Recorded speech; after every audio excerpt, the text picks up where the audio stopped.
Hello there and thanks for joining me. I'm digital artist Aaron Rutten, and in this video I'm going to answer a question from one of my viewers.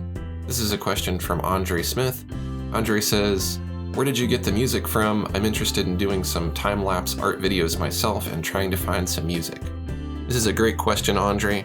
What you want to do is you want to go to your YouTube channel, and then up here in the top right, click on your profile icon, make sure that your channel is selected, and then go to Creator Studio.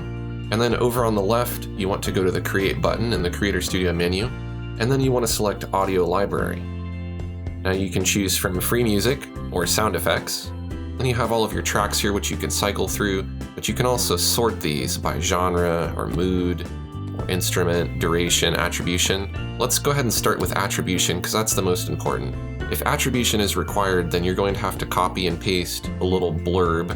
So let's do attribution required. Let's look at Everybody Poops by Audionautics. That's a nice title. And it says you're free to use this song and monetize your video. That's important if you want to be able to monetize your videos, but you must include the following in your video description. You have to copy and paste this in.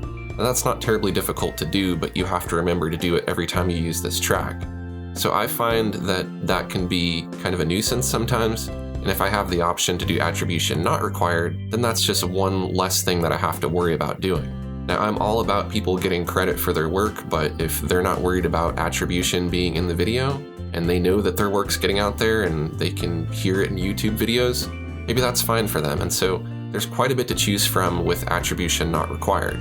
Now, the next most important would be duration, in my opinion, because your painting is going to be a certain duration, and usually I'll fit the painting to the music, so I'll tend to make my speed paintings right around this range and not any longer. So this will help you find longer music versus shorter music. And then of course, if you want to get really picky, you can sort by instrument or mood or genre, as I mentioned earlier. You can preview the song by clicking the play button. You can see how popular it is. And then of course you can download the music to use in your speed painting or any other type of YouTube video. And again, these are free to use.